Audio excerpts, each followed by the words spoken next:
And this is what we call the people's welcome. And it goes like this.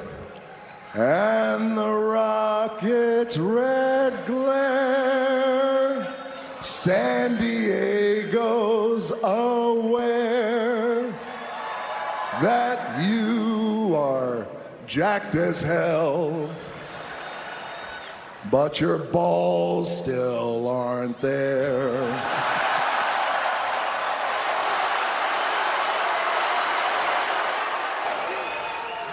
You're an angry, toxic douchebag who clearly has no class. So you've left The Rock no choice but to whoop your candy ass. Yeah, The Rock loves a bar too. Or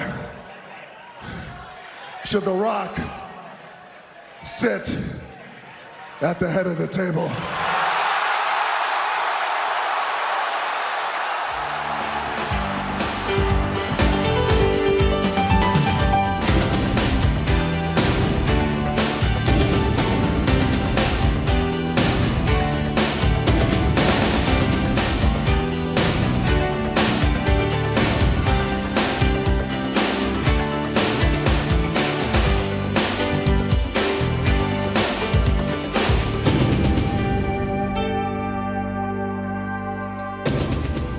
Hello, friends, listeners, and newcomers. It's me, the Raw Dog, Eric B., and this is the Draw Review on Sunday night's Main Event Radio Network, and I am joined by my friend, my comrade, my banana brother. It is Randy C. Randy, say hi to everybody out there in Radio Land. Hey, everybody, it's me, Randy C. Happy New Year, everybody. It is a new year. It is a new day. It is a new life. No, it is day one WWE. And we are sitting here powered by, listen to all these people, Fan Tickets, fanatickets.com, Podstarz, podstarz.net, Destiny Wrestling, www.destinywrestling.ca. And of course, we are powered by Bananas. Why, Minoru? Monkeys never claps. That's right. Monkeys never crap. Eric B., Happy New Year, brother. It's good to talk to you. How are you? How is your Happy New Year? Happy New Year, Randy. Yes, that is right. We are always powered by bananas here. Even the black ones that end up in the bottom of your freezer that you're about to make banana bread with eventually, maybe in 2 to 5 years. Hey, those bananas are good. You know what, Randy? My New Year was good. My Christmas was good. You could say it would even be on the list of the best of Christmases. That's right, folks. I was on the best of show for the SNME show and the worst of show for the SNME show. And you know what? I had a lot of fun on those shows, Randy. I did. We may have triggered a few listeners in the process. Besides that, you know, it was a good old-fashioned time.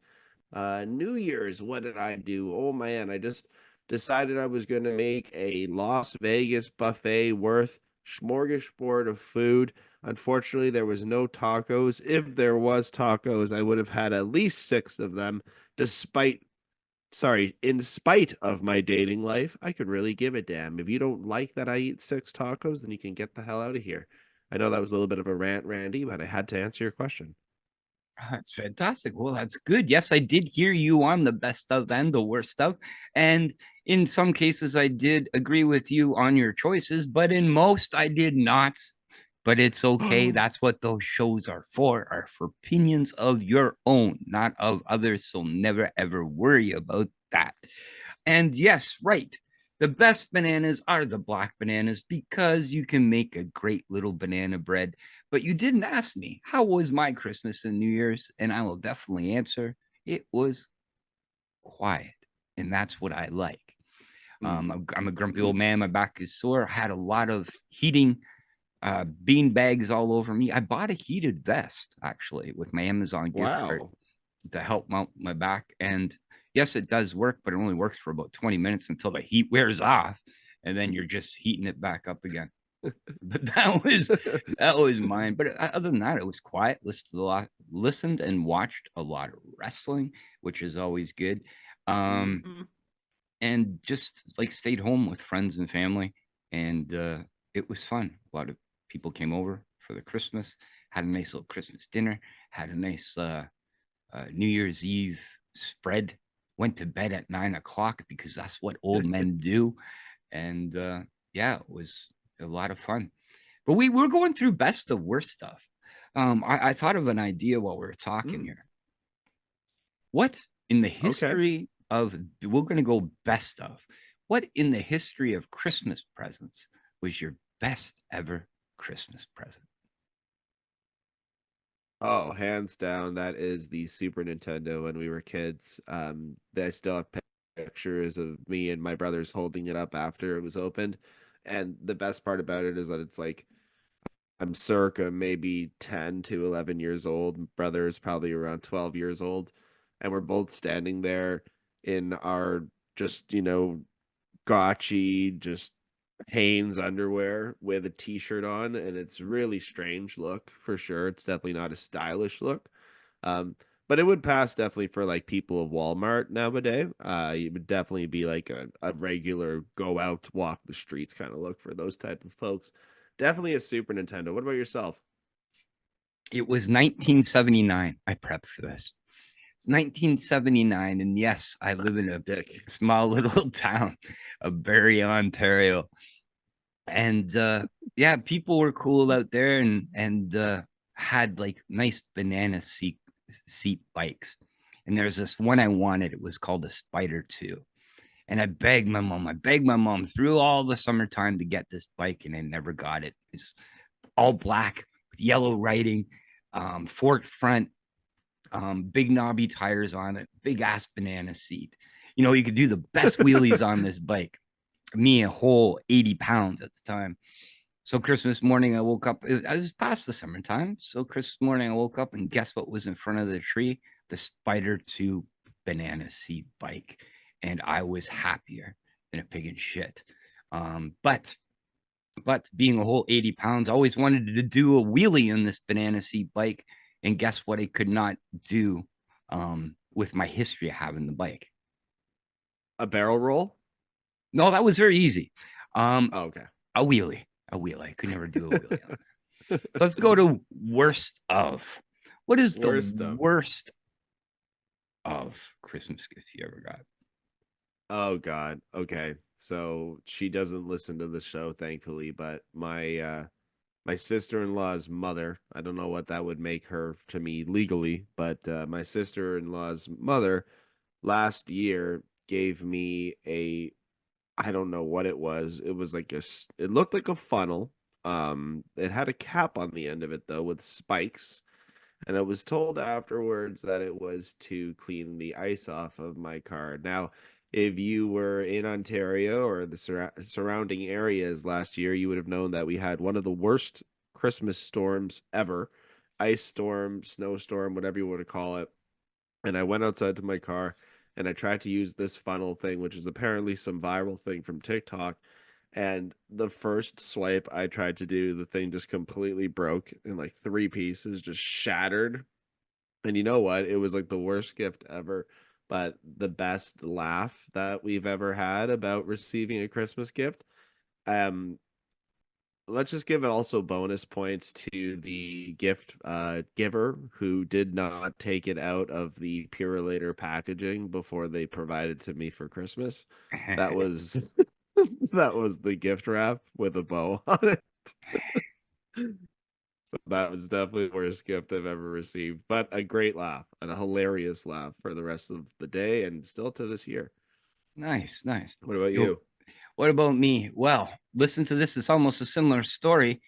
I got a rice cooker, and I'll explain. It's a rice cooker. That's not too bad. I know. Look, Eric's like shaking his hand at me. Incredible. Why is you know how why? much rice I eat? Yeah, I lived in Asia for 6 months. Come on. I mean, like I am a rice. I eat rice. I pretty much have rice on my counter like 24/7. Well, that's fantastic for you. But the reason behind this rice cooker that I was kind of perturbed and did not like it is my brother and sister-in-law asked for the same rice cooker the year before that I went out and purchased, and it was the same rice cooker that I received back. So I don't care if they listen to this show or not. They definitely should own up to the rice cooker that I bought them the year before, and they re-gifted back to me. So thank you. No, thank you. Thank you. You know, extra bonus points as well, because the person who gave me that horrible gift gave my mother a equally horrible gift this year, because my mom opens up this gift set, which is definitely designed for like 8-year-old girls as they're becoming women. It's pink, it's fluffy, it's called Sugar Cookie body wash and like hand lotion. And the best part about it is when you turn to the bottom is all scratched up and dirty, and you know it's just been thrown in a giveaway bin. Like, you know that she went into Value Village or the thrift shop and she scored this stuff, man. So it was, man, she is a terrible gift giver. But if you're listening, Kale, which we know you're not, we do appreciate your company, even though she only came for 38 minutes on Christmas Eve. If you ask me, Randy, I know that we're going off topic, but if you ask me, I think she just came for a free meal and she bounced. Bounce. Yeah, that's what some people do. I totally get it. I've done it too myself sometimes. Yeah. And for all the parents out there, fathers, when you're putting stuff in stockings for your teenage boys, we'll just go on from what Eric just said. Please do not put hand lotion in your stockings for teenage boys. There are reasons why you do not do that. So this is Randy's word of his parent advice for all the fathers and mothers out there that are filling their stockings for their teenage boys. I'm laughing because I'm telling you, like, me coming of age, my parents definitely put a condom What? or What? in my stocking stuffer at some point. What age? Gotta be, what age? Gotta be safe, young man. I think I Oh, was wow. like probably 17 years old. Oh, you And got I some. definitely didn't lose my virginity until I was 18. So With like, that condom, I can hopefully guarantee not you that. that. Same, hopefully not with that same condom. You're not supposed to keep it over a year in your pocket. I have that same thing still in my wallet now, just to show people that I'm safe. That's amazing. Yeah, cool parents. It's a prop condom. It's a prop condom at best. Yeah, you know what? Things have really evolved now that it's funny now that I'm 39 and everything's out there in the open and nobody has to hide that they like to indulge or whatever they want to do. And living in Ontario, we have, of course, legalized marijuana. So my mom likes to partake occasionally. So in her stocking stuffer, there was a few pre-rolls that I had put in there this year. And I was like, man, the world has changed, brother. Just imagine being like in high school and giving your parents weed for Christmas. I would have gotten killed, murdered. And then they would have smoked it afterwards, but they would have killed me for giving it to them. There you go. There you go. A new year, new us, though. And we had a big WWE RAW last night, day one. We did. And you know where it was, Randy? Where was it? Should we get into it, though? Should we start talking about WWE? I think that's what we're doing. Oh, okay. I think that's what we're doing. Is it not what we're doing? I thought that was a lead in. I thought you were leading me in naturally. Yeah, but I was trying to give it a little pause, but that's okay. Okay, let's do it. Ready in 3, 2, 1. I'm keeping this in. Pause.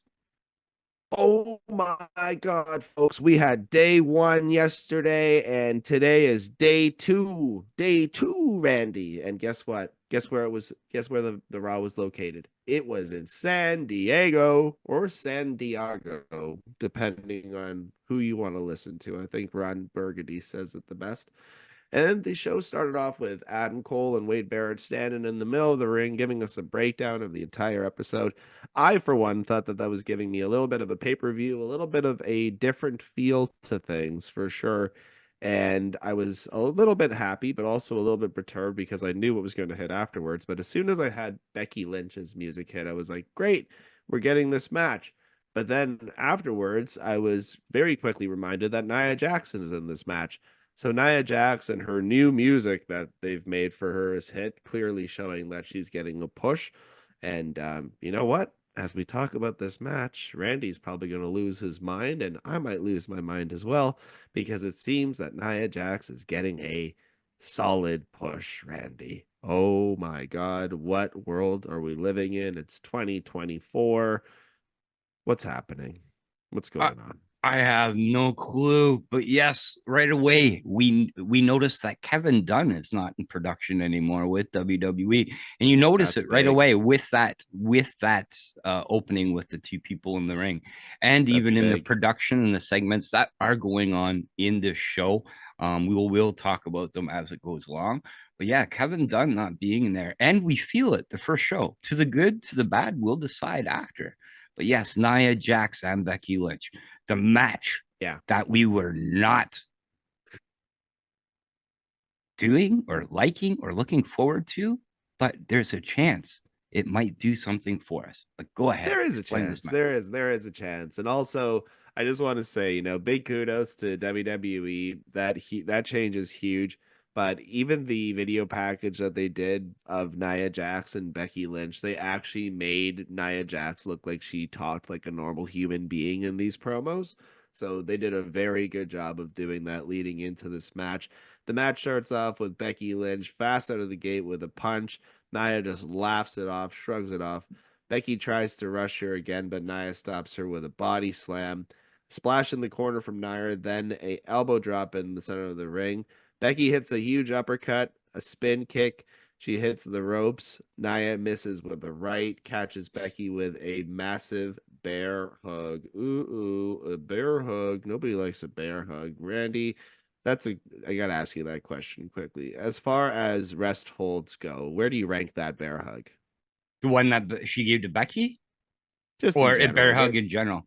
I Yeah, I where do you like rank a bear hug? for bear hugs. I'm old school. I believe they work. As long as you whip them around, it is normally the bigger person whipping around the smaller person. There is normally a size difference for it. So a good old earthquake John Tenta bear hug, a big Mm. John Stud bear hug is definitely good. In this case, Nia Jax with the man in the bear hug was all right. Was all right. So I like bear hugs. Yes, for a big man, big woman spot, it's definitely works as a rest hold for me. Yeah, I'm absolutely a fan of it. Like you made a really good point too. And the last time we saw Nia lock somebody in the bear hug and flip them around like that, it was Candice LeRae, and she just looked like a little rag doll in her arm, just flipping all over around. I likes me some bear hugs as well. That is absolutely correct. Becky with a running elbow in the corner tries for a Bexploder, but Nia hits an elbow to stop her. That is kind of the story of this entire match here. As soon as Becky gets some offense in there, Nia finds a way to always stop her. Becky to the top rope with a drop kick, gets the cover there for two. Nia with a power bomb off the top rope just as we returned from a break, which we had two breaks here during this match. So it was a decently long match here for the opener. Nia falls towards the apron right onto her hole in the process. I can't believe that there was no reference made to the moment at hand and not even one fan yelling out my hole like they did last time. Double out starts, and the ref starts the count. He gets to 7. Becky gets into the ring, and Nia gets in at 9 to stop that from happening. Becky climbs to the top rope, then dives off with a leg drop and follows up with a disarmer. Nia turns it into a pin, and Becky rolls into a second armbar. Nia turns, lifts Becky with the hold. Becky with the right sit out powerbomb to Becky for the cover cannot finish off the man. Looking for the manhandle slam. It is countered into a Samoan drop off the second rope. Looks nasty. Becky then tries to go again for the leg drop. A huge right hand from Nia Jax, recreating the face break punch. It looked actually pretty decent. Nia from the top rope, Annihilator, completely crushes the windpipe of the process of Becky and gets the win. What the hell is happening, Randy? Oh my God. Like I said, Nia is getting the push. I have my strong thoughts about why it's happening, but what about you, Randy? What do you think? Going into this match, we all know what I thought about Nia Jax and Becky Lynch. Now, it may be the new year. I might be turning on this. Becky Lynch getting that, I think it was a knee or a boot to the face too, and she did bust open again. The finish where you don't think there was I were to place a bet at the beginning of this match, I would have 99.9% said Becky Lynch was going to win. But that ending, whoever wrote it, whoever was the agent, whoever was the producer, I give total kudos to, because that punch looked absolutely incredible. That finish was absolutely right. Did the right thing happen? I may be in a lot of pain or medication or whatever it may be, but it was absolutely incredible. Nia Jax defeats Becky Lynch, the man, with probably one of the best endings and probably Nia Jax's best match ever. I give that 4.5 punches out of 5 for an ending of a match of story. If I were to rate it, and I was totally surprised. They changed me, Eric. Yeah, I thought 100%, 100%. I thought that you were going to say 3.5 bananas out of 5. That was definitely out there for you to do, and it didn't happen. So I'm shocked by that. Just like I'm shocked by the fact that you're saying how much you are now a huge Nia Jax fan. Mark, whoa! I said I was a fan of the match. I never hold on. I never said I was a Nia Jax fan, but it was a great ending. I was a fan of the ending of that match. Listen, if anybody wants to send Randy a Nia Jax t-shirt, get on that. He doesn't have one yet. He would love to have one. No, I'm just razzing you. It was a good match. There's not a lot to be said besides that.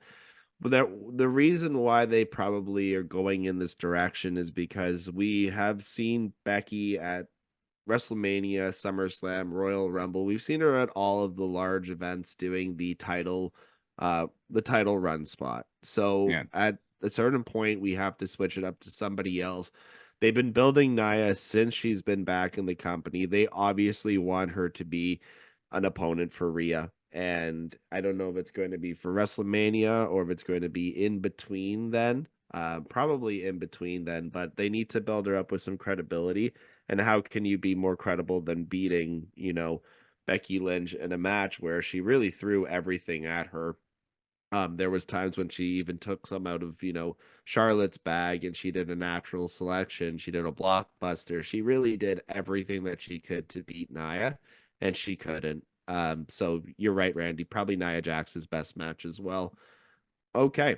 Speaking about the best thing that people have probably done all year, we're going to get another replay here of Shinsuke's Nightmare Before Christmas before Cody Rhodes comes out on Raw.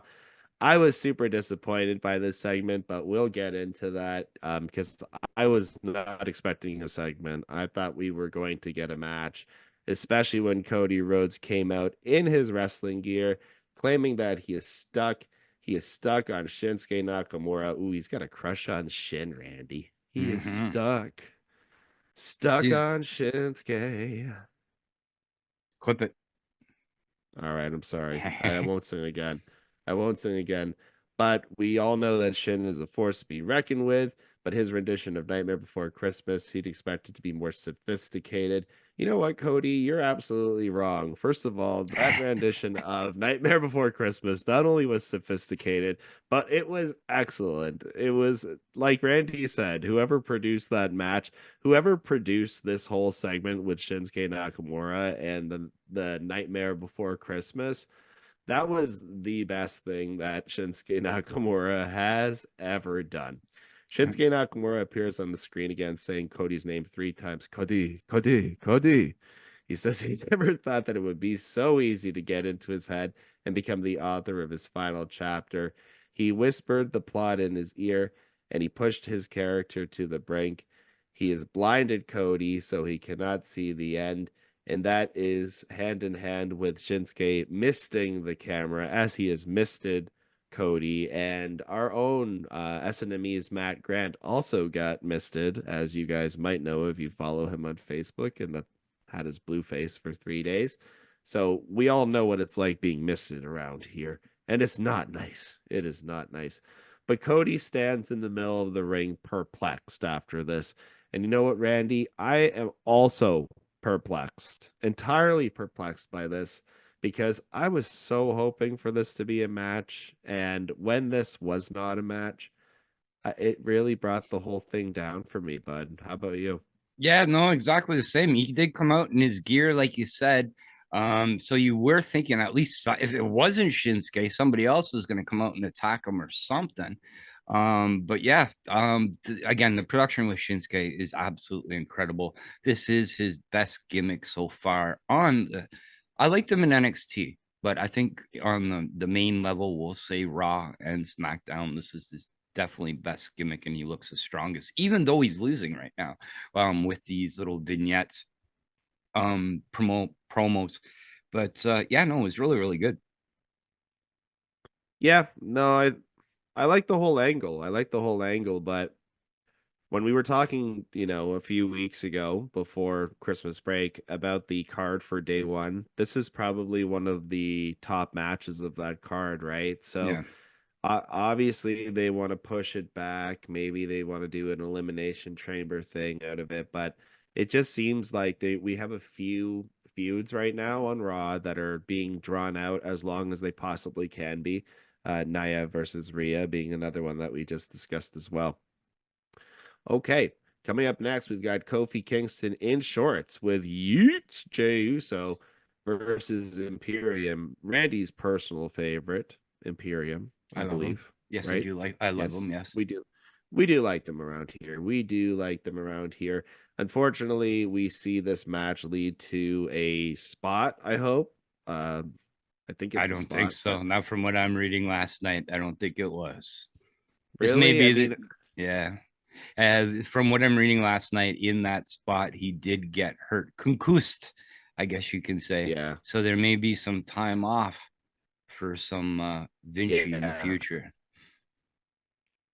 Well, you know what? I think that it's more important. Like, even the match itself is good, but I think that we should talk about this, what actually happened here at the end and where we stand now. Because, like I said, they do this sometimes in kayfabe, so we don't really know what's going on. But there was a spot in the match here, Kofi with a headbutt, kick to the corner. Vinci hopped off the second rope, and Kofi hit him with a drop kick. Vinci did not get up after that. The ref was checking on him. The medical team seemed to be there, and the doctor eventually entered the ring just as Kofi makes the tag, and the ref calls for the bell. So it does mention here online it looks like Vinci got completely rocked and nothing was serious. The thing that I don't like about this afterwards is Jay is pissed, but he looks like he's playing it off as medical is checking on Vinci. They stay focused on the camera on Kofi and Jay as Cole and Wade are talking about the health of wrestlers. Then also backstage, the medical is shown walking Vinci there. Sorry, they're shown walking Vinci backstage. Um, in the background, Kofi and Jay are standing there. So it kind of, I don't know, man. First of all, credit to WWE for making me believe that this potentially is a work. Because we do have medical spots often in wrestling, right? Yep, yep. But Randy believes that this is a real thing. If I'll it is a explain. real thing, I'll explain the if reason it is why. a real thing, we hope that Vinci, gets well soon because hey, we already are missing one of Imperium with Gunther on a bit of a break here. And side note too, congratulations to Gunther on on his firstborn child. That's obviously the reason why he needed some time off. Yes, congratulations to Gunther. Your kid is going to be tall and huge. But back to this. Normally in medical spots, if it's a work, they play more into the person being hurt and the camera's on them. The cameras did slide across, like it was not on him at all. There is actually one little mistake where they had Ludwig putting up the X, like you know what I mean? So to the back. So I do believe like he probably did get a little knocked out. It's okay. If that's the case, get better quick. Like, you know what I mean? They're great. I do not want to see them off TV, and it's a bad time for it. Day one, right? Kingston and Uso together is absolutely great. Kingston in his Gucci wear, the Gucci shorts. It reminds me of those. My wife has one of those bags. You know what I mean? Louis Vuitton. Is that what it's called? Louis Vuitton. Louis Vuitton. Yeah, the Vuitton bags. But that's Louis Vuitton. But yeah, his shorts looking like those bags. And Eric is still laughing at me, covering up his face. But yeah, I was looking forward to this until that. So again, I hope he is all right. I think that the podcast is now also powered by Louis Vuitton. Louis Vuitton. It's just a guy named. It's not Louis Vuitton. It's just a guy named Louis Vuitton. That's just it. A guy in Norway right now. Thank you. I'm just trying to say it how Imperium would say it, sir. That's all. Awesome. Speaking about Imperium and people who have been dealing with Imperium for a long time, but hopefully that is all done with. The Miz is here, and he is happy to welcome us to Miz TV for a happy new year. His guest tonight is the Judgment Day, but he is cut off by the savior of WWE RAW. That's right, folks. It is R-Truth. The man is all smiles, the man of the hour. Truth enters the ring, grabs the mic. He asks SmackDown what's up. Miz calls him the most likable member of Judgment Day, then asks him where everyone else is. Truth looks around, says he swears they were all behind him just now. Miz asks if Truth is seeing invisible people again. Shout out to Little Jimmy. We haven't had any Little Jimmy references a little while, but it has been made here. He's been waiting for New Year's to say this. All rise for the Judgment Day, and people in the crowd actually rise. That is the power of R-Truth, folks. That is the power of R-Truth. Absolutely. Not only is he funny, but he controls the crowd. He is great. Today he's doing PR work. Last week he was doing admin work. There's always work to be done, and he's trying to make JD likable to everybody.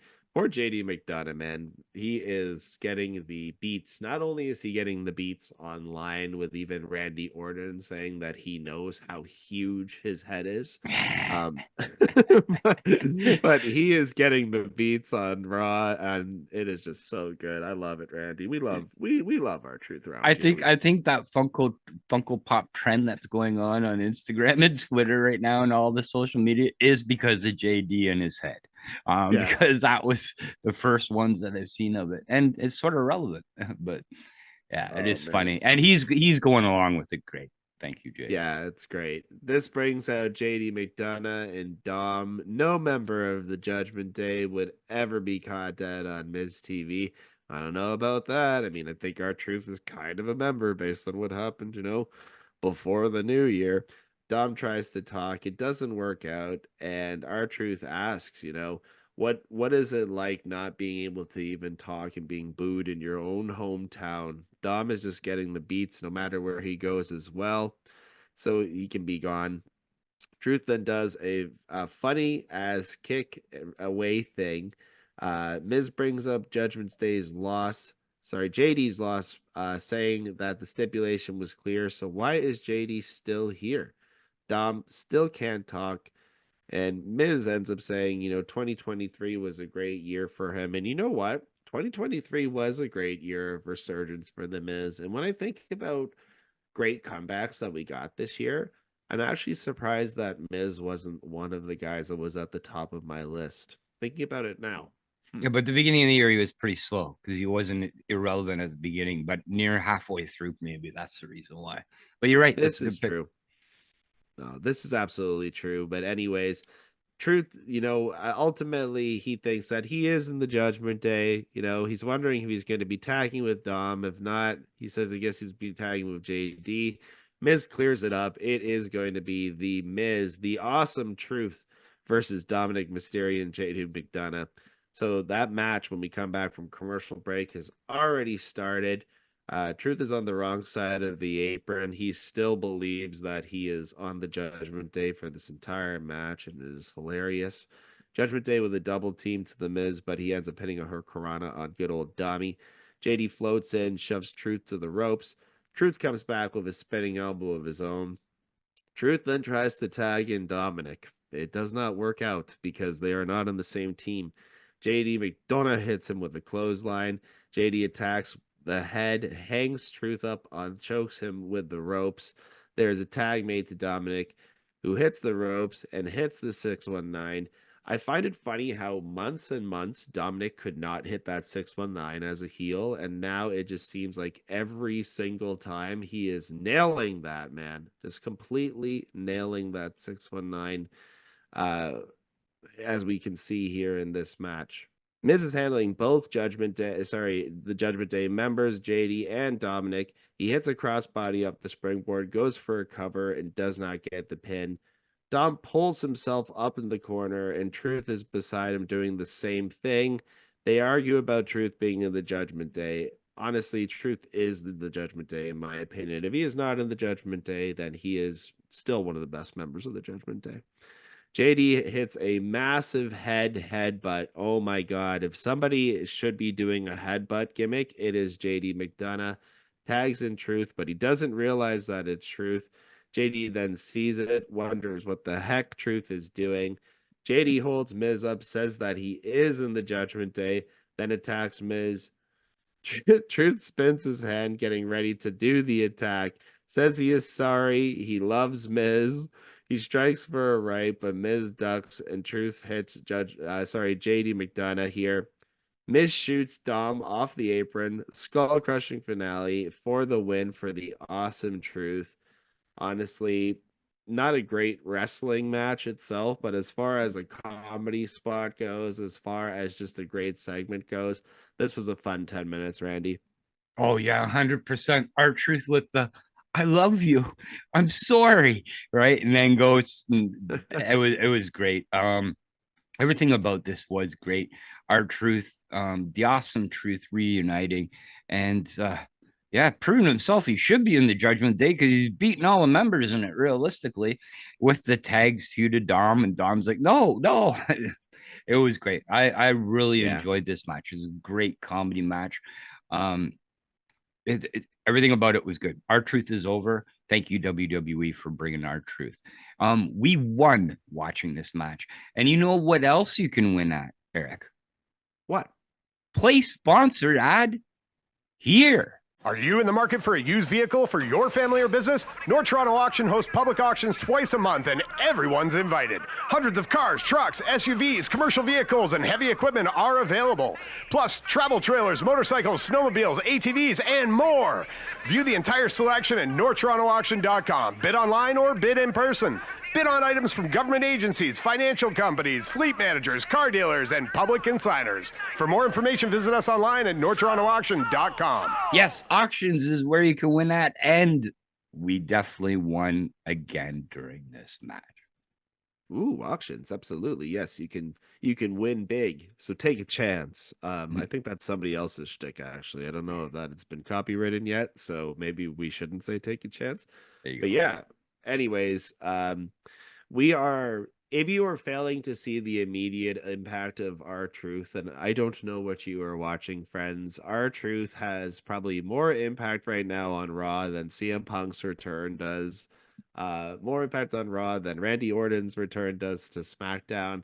He is huge, being on screen every week, entertaining us in one form or another.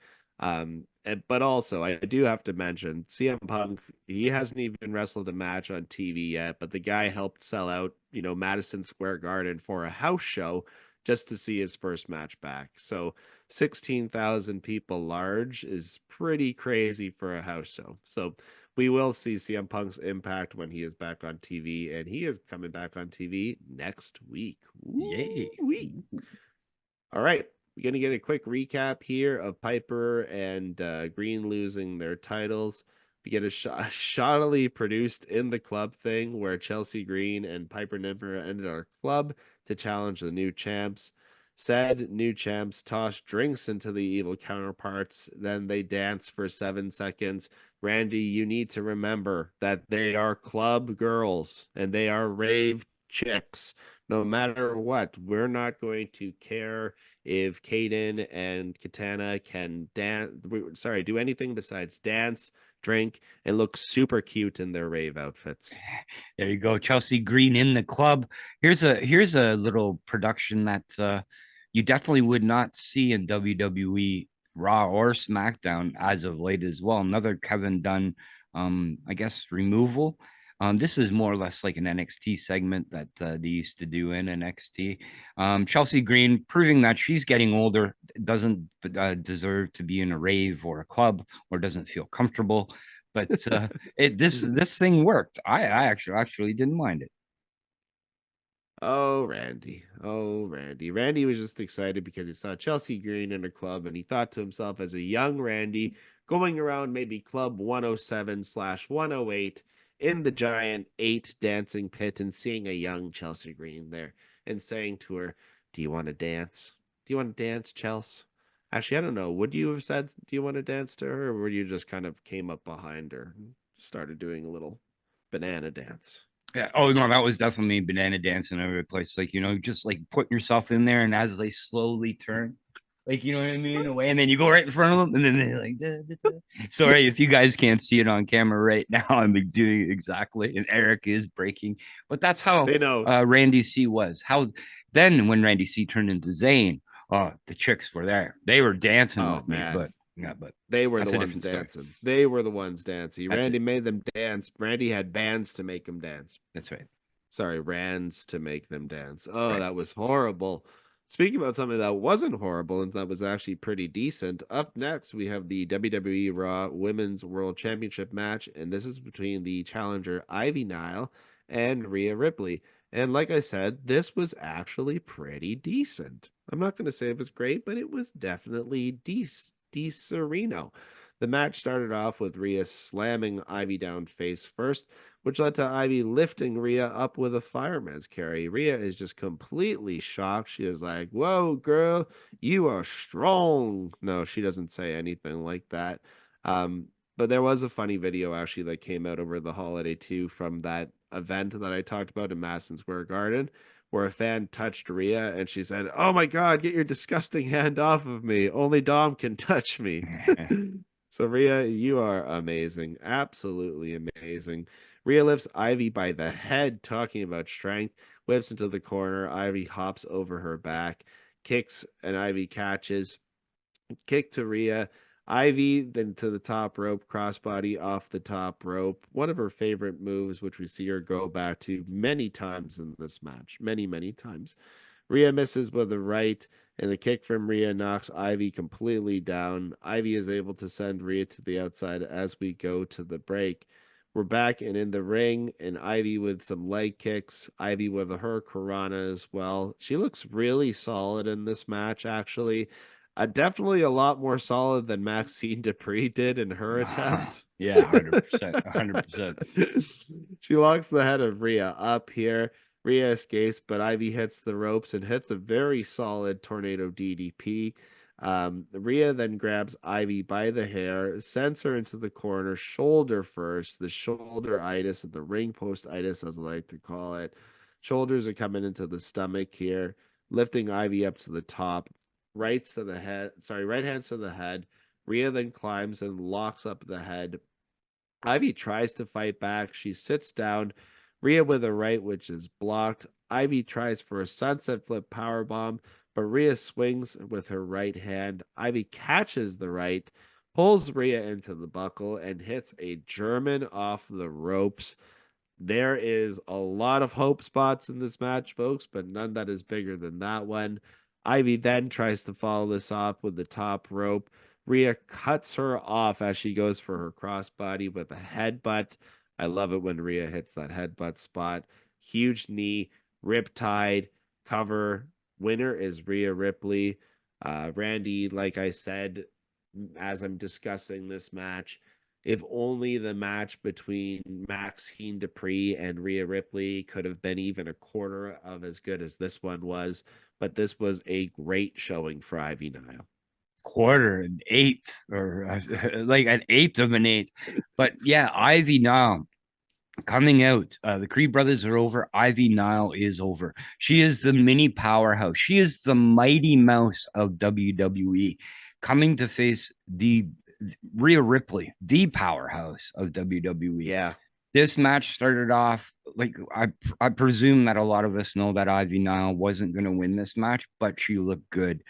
That headbutt, there was 2 headbutts in this match, but that headbutt at the end, oh my goodness, Rhea better not miss, because that's gonna hurt somebody. If I'm not saying it doesn't hurt right now, I'll be like, I know wrestling is predetermined, but if that misses, holy crow, somebody's gonna end up hurt. But that headbutt was ridiculous. Good showing by Ivy Nile, making this match real believable. And Rhea Ripley taking like a little step back at this little Mighty Mouse that was taken over. I enjoyed it. I enjoyed this match deeply. Yeah, you know what? Everybody knew that Ivy Nile wasn't going to win, besides apparently Don Dirkhead. Don Dirkhead didn't know anything about it. Happy New Year, Don Dirkhead. That's all I gotta say. Yeah. Oh, the Bills! Sorry, never mind. Never mind. I won't say it. Well, you know what? You know what the Cowboys did, make out like bandits there at the end of that game, just luckily sneaking away a win on a holiday, believe it or not. So, Don Dirkhead, good for you. Good for you. And talking about good for everybody, we are talking about the return of an official WWE champion. As soon as Triple H made this tweet on X or Twitter, I think everybody still wants to call it Twitter. I don't know what X is, but as soon as that tweet went out from Triple H saying, who is that former champion, the internet was stirring. A lot of people said, hey, it could be Andrade. We know he's on his potential way out with AEW. It could be Sasha Banks. It could be David Arquette. I don't know. Before this happened, Randy, what was your best guess as to who this was going to be? I'm honestly thinking, like, I thought Andrade, just for the reason what happened with AEW. I didn't know it was going to go as big as it was. Definitely who they picked, or who first came out, I definitely did not expect at all. I was really, really happy, but when you get into it, Wade Barrett's reaction was absolutely the best. But I'm pretty sure it was the first guy that came out. But when the second guy came out, yeah, we heard a little rumors or rumblings that he was in the area 2 hours away with another gentleman. So it wasn't as surprising as the day went on. Yeah, unfortunately, the internet ruins a lot of things for everybody, but I did not really follow the stuff all day long, so it was good for me. But anyways, we are completely swerved when it is Jinder Mahal who comes out, who has actually been on Raw. We've talked about Jinder for at least 2 or 3 times now that we've done this show, since we've started doing this show, Randy. So it is Jinder Mahal, and he is completely upset that we are disappointed that it is him. He is the unifier. He is a former champion, and he wants people in their USC chance to just shut their mouths. He thinks the country is a joke, and Jinder just starts doing his poetic native tongue. Apparently, it was our national anthem in Punjabi, and nobody cheered. A new low even for San Diego. But guess what? We are saved because the music hits. And if you smell what The Rock is not cooking, trust me, The Rock definitely has a personal chef. The Rock ain't cooking nothing. But The Rock is here, folks. And Cole is just completely going crazy. He is turning 20 years back in time. He is going nuts. He's making his way all the way down to verbally murder Jinder Mahal. Comes The Rock. The Rock tells Jinder that he is in trouble tonight. But before that, The Rock wants to be clear.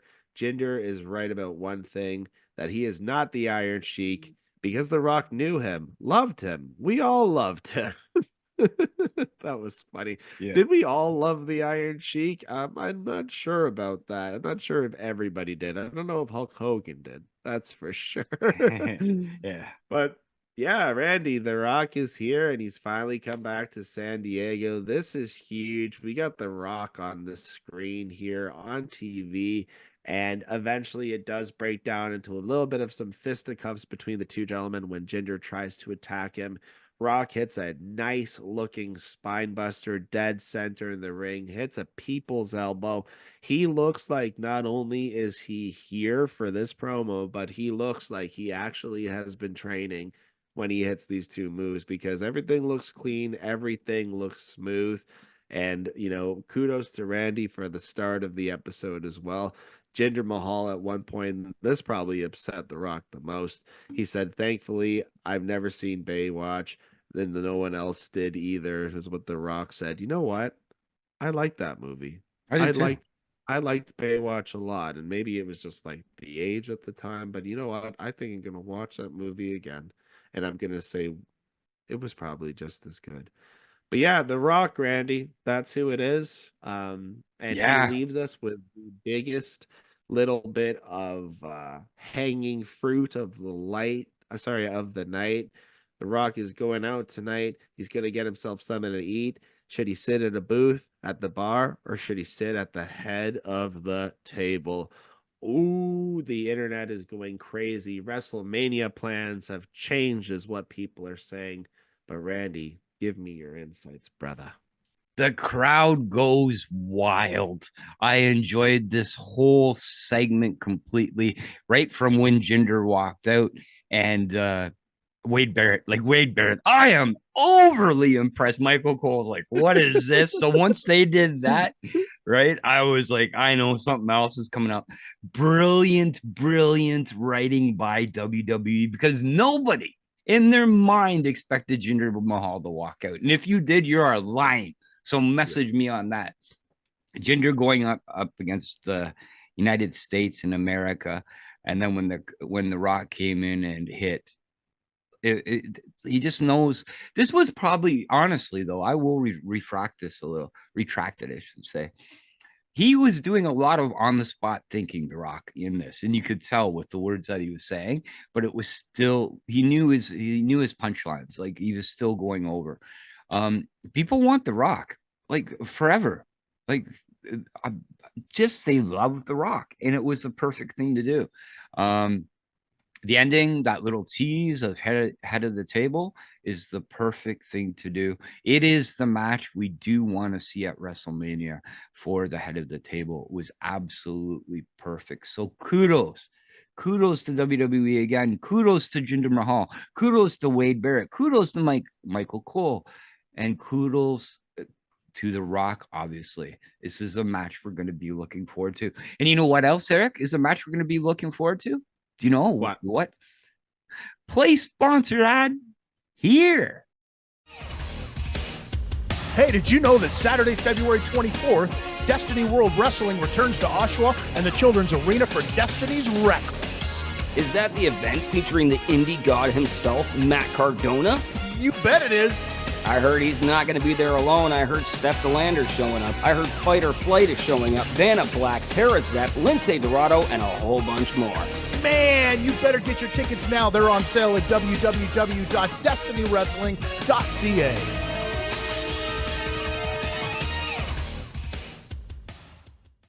Eric is excited. We are going to be first in line for that, aren't we? That is a big one, folks. If you guys are not in the area, man, I'm sure you'll be able to see it eventually on YouTube. But definitely, if you're in the GTA, make your way down, because Mustafa Ali is amazing. And if you've never seen Gabriel Fuerza wrestle, oh man, that is going to be a match to be written about, maybe even to be talked about on a podcast. We will see about that.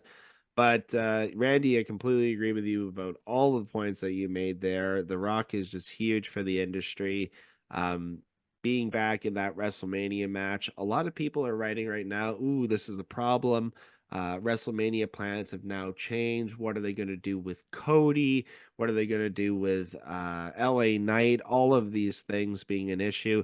And you have to remember, guys, that it takes time for things to develop in wrestling. And The Rock has been developed in wrestling, like I said, now for the last couple of decades. There's nobody that we've wanted on our screen more than The Rock. So we have to get that match for WrestleMania. And I could care less if it is a detriment to Cody or what anybody else thinks about it. That match is absolutely necessary. And you know what match is absolutely not necessary, Randy? What's that, Eric? the next match that we get here for Monday Night Raw. These poor ladies. Oh my God. Shayna Baszler and Zoe Stark are going to be fighting Tegan Nox and Natalya, our favorite here on the show. Natty and Zoe start the match. Natty shoots Zoe out of the corner, dropping her right on her arse. Tag to Tegan, who kicks Zoe once, then tag back to Natty. Baszler with a blind tag runs in and hits a knee. This match is then completely torn apart by having a commercial break in between it. It is a 5-minute match and it has a 3.5-minute commercial break in between it. So towards the end here of the match, Zoe gets a tag from Shayna. Shayna hits her German. Tegan rolls up. Zoe hits the Z360. Cover for the 1-2-3. Shayna and Zoe get the win here. My God, what are they doing with this poor women's division? I feel like the last few weeks they've been doing their absolute best, maybe not to build up Natty, but at least to build up Tegan Nox. And she just loses this match clean, like absolutely clean, no explanation. But they've also been trying to build Zoe and Shayna. So it just, Randy, what the hell are they doing? Like we said in the worst of episode here, worst of the year, my worst of was the female tag division for WWE. So what are we doing here with this match? I have no clue. I heard you guys say it on the episode, and people actually messaged me and said, "There's women titles." Like, you know what I mean? In the women's tag team. Like, I'm serious. 3 people messaged me that. So it is not working. So you're absolutely right there, Eric. So yeah, people aren't watching this, or this is their bathroom break when these matches come on. But it's really unfortunate. Yeah, I mean, here's the thing, there's no way that they're actually trying to book bathroom break matches, right? Like for Raw, it would be ridiculous to say that you're going to take that amount, like just that spot, the amount of money that you could generate off of ad revenues or anything else. It seems weird that you would take that 5 minutes just to give people a bathroom break, right? Right. So if we need to do that, then yes, maybe it is really time to sit down and consider, what are we doing with this extra hour? What are we doing with this third hour of Raw? We're trying to fill it in with bathroom breaks and ridiculous segments or in the clubs, Randy's favorite part of tonight on Raw, apparently, then like, what are we doing? Again, I'm just saying it because you just want to be in that club. I'd like to be in the club with those ladies too. I'd probably run up on Piper. I'm not going to lie. There you go. No, not me. So listen to In This Corner coming near the end of this podcast. Randy is not going to pull up on Piper, but he will pull up to watch this next match. It is the main event of the evening. This is the World Heavyweight Championship match, Randy, and this is between Drew McIntyre and Seth freaking Rollins. I was excited for this match before it started, and during the match, you know what? I was still excited. I just was not as excited as I would have liked to be, because a lot of things happened that we kind of expected. So let's get into it. You want to get into it? Yes, let's do it. All right, let's do it. So we come out of the gate with some fisticuffs here, and Drew sends Seth outside of the ring. This is like a classic trope for a lot of championship matches recently. Very hot start and then gets sent right out of the ring. Seth runs up the step and flies off with a twisting fist. Drew sends him into the announce table, then grabs his legs, tries for an Alabama slam. That would have been nasty if he hit it, because he had Seth completely reversed there, but Seth held onto the ropes. Seth holds onto the ropes and kicks Drew away when Seth skins a cat, kicks Drew away, and Seth hits the ropes, tries for a suicide dive, but Drew catches him belly to belly, the nasty belly to belly that we have been loving, that nails Seth directly on his back. We've got Drew in charge of the match here for now, but Seth stands up from the mat, trying with some rights, gets in a few, hits the ropes. Drew catches him with a tilt-a-whirl backbreaker, the backbreaker, and I had famously said before this match that I hope that Drew rips the spine out of Seth Rollins. Oh my God, I'm being nasty to one of my faves, my favorites, my performer of the year, Seth Rollins. Drew with a fireman's carry walks up to the corner. Seth slinks down, but Drew holds the leg. Seth shakes it off and looks for a buckle bomb, but his back gives out. Another classic trope here of the night. Seth continues to lift up Drew, but he cannot hit it because that poor back gives out. It's not a leg, folks, this time. It is the back that is giving out. But Seth does able to get up to the top ropes, goes for the frog splash, nails it, can't get the cover with it. Seth with a springboard moonsault when he lands directly on his feet. Drew ends up on the apron with a right hand. Drew from the top rope. Seth climbs, locks the head, a superplex to Drew. We know what's going to happen there, Randy. It's not going to finish the match. Roll through. Drew with a Michinoku driver and a cover for 2, and they do not get it. Back in the ring here, the guys are on the top rope again. Drew had Seth up for a white noise, and he hits it. We get another 2, another very close, maybe a 2.9 count here. And guess what? Guess who is going to make his way to the ring? But first, we have a little bit of fun going on outside on the announcer's table. Drew tries to go for, Drew does get a future shot, gets his kip up. We get a sit-out powerbomb for another 2. Seth gets a Falcon Arrow, no, from the top rope. Claymore tries to come in. It is countered. A kick from Rollins, a pedigree, a cover, and it is a 2 count. Damian Priest runs out to the ring. Randy, are we going to get a cash in on day 1? No, we are not able to get a cash in on day 1 once again. As soon as Damian Priest comes out with that briefcase, you got to say to yourself, this guy is not cashing in. Every single time he comes in, he is thwarted. Absolutely thwarted. Drew is able to get a Claymore afterwards during this whole thing, not being able to cash in. Seth is smacked by the briefcase of the head. The ref does not see it. Oh, man, there is a cover in the corner. And Drew rolls Seth's leg directly onto the bottom rope. Actually rolls the leg directly onto the bottom rope. Cannot get the win. Back to the center of the ring. We get a pedigree. We get back here outside on the announcer table. Pedigree onto the announcer table. Into the ring. A stomp to Drew, and it is over. The winner of the match is Seth Rollins. Randy, incredible match between these two gentlemen. I, for a little while, really was expecting Drew to get the win here, and I thought that's how they were going to transition finally to Priest. But it seems like that briefcase continues to be more of a curse than anything else. How did you feel about this match? And you know what? Maybe I should just save it for this. That was Monday Night Raw, Randy. So what were your thoughts on the entire show of Monday Night Raw? That's a good question. But I will say this match first before going into my in this corner, because I have a big highlight in this corner. This match in particular, you're right. I enjoyed it a lot. But at the end here, when Judgment Day comes, the music plays distraction to Drew McIntyre. And realistically causing him his loss, because it was a distraction. He had Seth Rollins almost there for the pin. So we've seen a face to heel to face turn. I'm believing with Drew McIntyre in this, because I think Drew McIntyre is going to be going after Judgment Day next because of this loss, because unfortunately he did not win the title in this.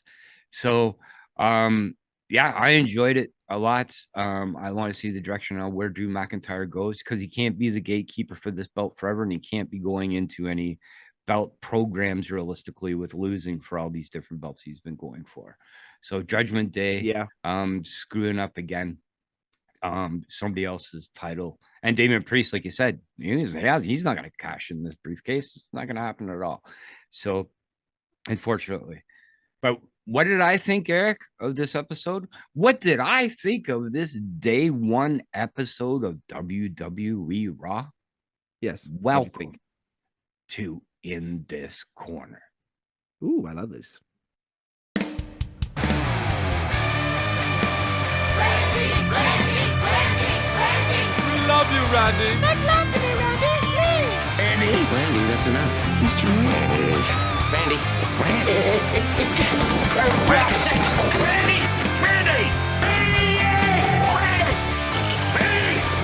Welcome to In This Corner with Zane.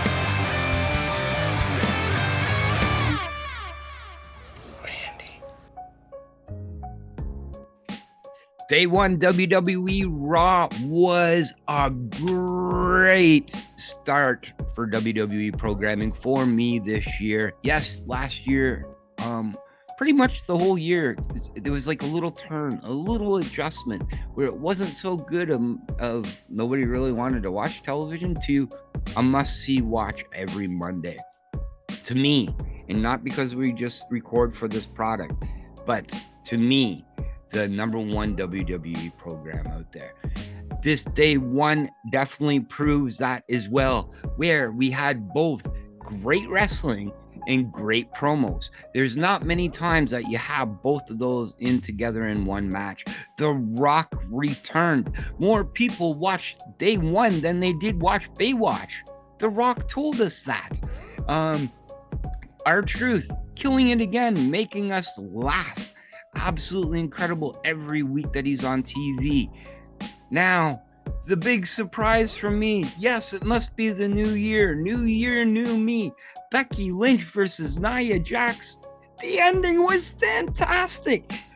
Ending, if you were to write it, I'm only using this scale, and if you know I'm using this scale for it, yes, I said 4.5 out of 5, but the ending, I'm only going to use 5 for bananas.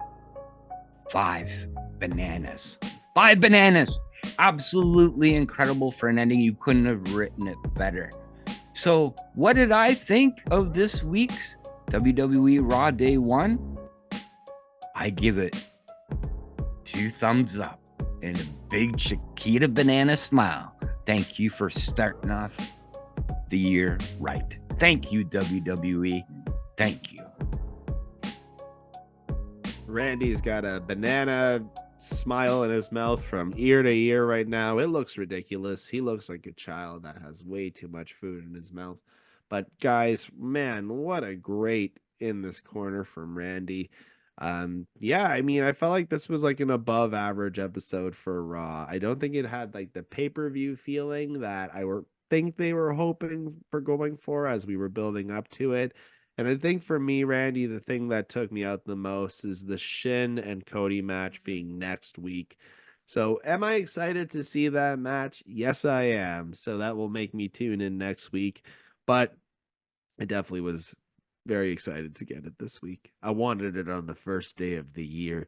New day, new Randy. He is Nia Jax's biggest fan now. He is sending her a few bananas in the mail. Whoa. Don't, you saying this again. I said I love the ending of the match. I'm still not a Nia Jax fan. Okay, fair enough. I'll stop razzing Randy about that. But folks, that was the review. That was the review for the week. And you know what? That is all we have to talk about. You've heard us ramble for quite some while here, so if you have done so, thank you so much for tuning in. As we always say, Randy, where can people find you if they want to harass you a little bit? Well, let's find us, right? We are now on YouTube, and we've grown in the last 2 weeks, and I thank you all for that. I think the YouTube Shorts has helped us with that. On YouTube, you can just look us up at Draw Straws Raw. Subscribe, like, follow. We have a lot of shorts. I live shorted last night, and that was funny while I was doing it last night, and there was a lot of responses to that, as well as our episodes that we're putting out every week on YouTube. Not just on YouTube, you can hear us. So, of course, we're on Sunday Night's Main Event, the best Canadian wrestling network out there. Go to facebook.com/Sunday Night's Main Event, and you can see a plethora of amazing shows that are on it, from the main show, Sunday Night's Main Event, to the Law live audio wrestling.